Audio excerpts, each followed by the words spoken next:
Hello, everybody. Scott Golden here with the All-Star Wrestling Review Series for the 20th of September 1980. And obviously, we have been here a while, and we continue our foray through this particular run of episodes well into 1981 as well. Should be starting 81 sometime this week, maybe in time for Labor Day, depending on my schedule. But needless to say, we have over 1,800 audios for you to check out, which is totally cool, and certainly interested in getting your feedback. So please like, subscribe, comment below, all that good stuff, and connect with us on a deeper level. And as we try to bring the world of wrestling back to some semblance of relevancy as opposed to the flippy floppy flyy stuff of yesteryear or current day, and we go back to yesteryear. Anyway, this is a pivotal time in the promotion in a lot of ways. Certainly, kind of trying to get a run of what amounts to something pretty decent here in the 1980 Spear as we continue to move forward.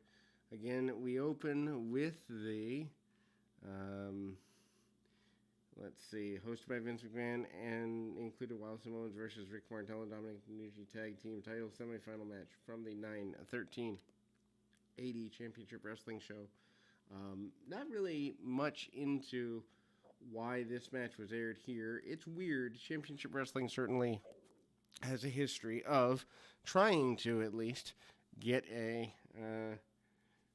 or All-Star Wrestling has a semblance of blending the two shows together a little bit. And in what happens to be, at least looking back at it 40 years later, a bit confusing way. And there isn't really a whole lot of explanation of why they go backwards.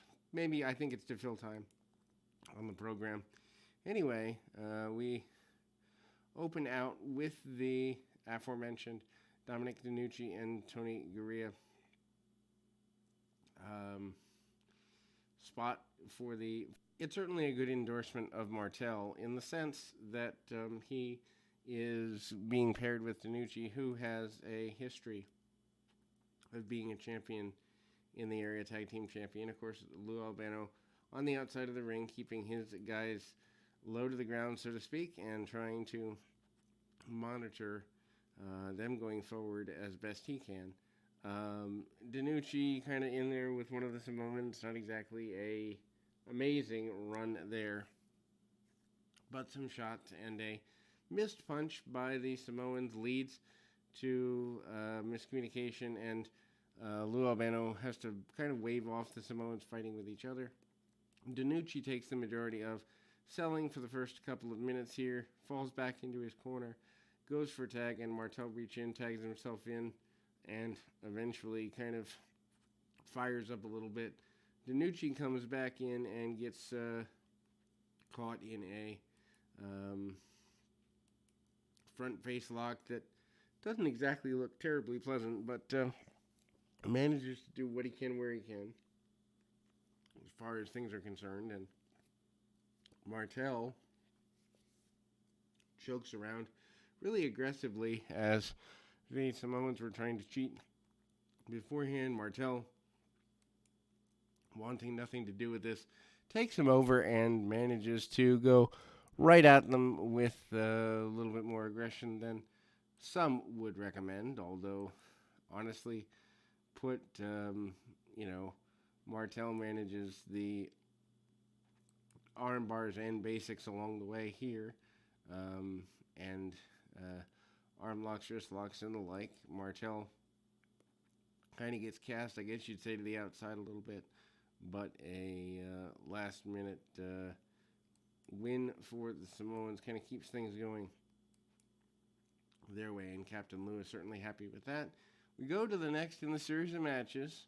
And that, of course, is the run of the way here with the Tony Atlas pinning Jose Estrada, 6:04 Gorilla Press Slam. After the bout, Atlas is interviewed at ringside by Vince McMahon. Not necessarily a fan of Tony Atlas having a 6-minute match here. Seems a little long. Atlas muscles his man back into the ropes and, using wrist locks, arm bars, and the like to get things going around. And ultimately, his opponent comes in after getting set on the top rope by Atlas. Atlas certainly has much more power than the average individual. Atlas also is not willing to take a backward step from his adversary under any circumstances, so that's there as well. Atlas going right at his adversary to the best of his ability, and we kind of see things going forward. Atlas taken down by the enhancement talent and finally press slamming him, actually walking him around the ring a little bit before basically admitting that he might be a little bit lazy, if not for his inspiration from the fans. Not necessarily sure that that's the way you want a top babyface to be promoted, but that's how Tony Atlas is putting himself forward. And then we see a tag team match here. The match, of course, is the nature of yet another enhancement style match, which, to be fair, they're doing a lot of those during this time period. This particular contest, though, is the Rene Goulet and Pedro Morales defeating Baron Mikel Cicluna and Silvano Souza, 6:28. Souza submits to Morales' Boston Crab. Rene Goulet and Pedro Morales, maybe they're just trying out a team. Kind of seems like an odd team from the perspective of kind of going forward with something like that. Not necessarily that it's a bad thing, but it certainly is kind of one of those head scratchers, especially since Pat Patterson had been teaming up with Goulet previously. So I would say that Morales isn't a step backwards, but certainly a step sideways for fans who'd gotten into one team and kind of moving in direction towards another. Anyway, as one would expect for Goulet, the better of the technical wrestlers, and that continues here. Mikel Cicluna tries to take his man down quite a bit, and Silvano Souza takes the majority of the match. You can see the certain style difference. Souza comes in with Pedro. Pedro does manage arm bars and basic maneuvers, although is not as forthright with his attacks as would be considered average. Choke out on Morales in the corner by his adversaries. And again, kind of getting the basic punch kick mentality. Side headlock by Baron Mikel Cicluna on Sergeant Rene Goulet, and kind of holding on to him a little bit longer than would be average. But eventually the Boston Crab, as mentioned in the match open, is the victory for the team of Goulet and Morales. Johnny Roz coming out with Tony Garea. Garea, a multi-time tag team champion with good fire, almost like a Rick Martel. We can see how they would interlace with each other in the weeks and months to come. But anyway, Roz manages to go at it with things there, and ultimately side headlocks, and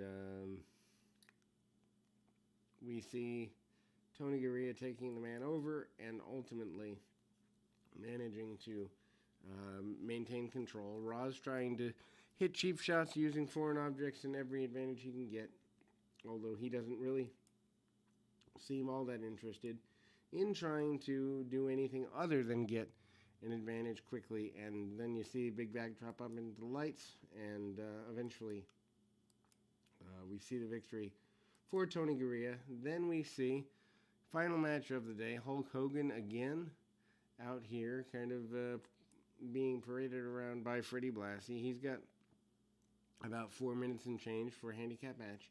Stacking up two guys against one, Hogan using power maneuvers. Not a big surprise there. That's what he's known for. But Blassie kind of trying to lead him through. Both guys get noggin knockered together. Hogan slams them on top of each other and piles them up after a backbreaker. And again, what we see is a win for what seems to be, at the time, the unbeatable Hulk Hogan. We'll be back with more right after this.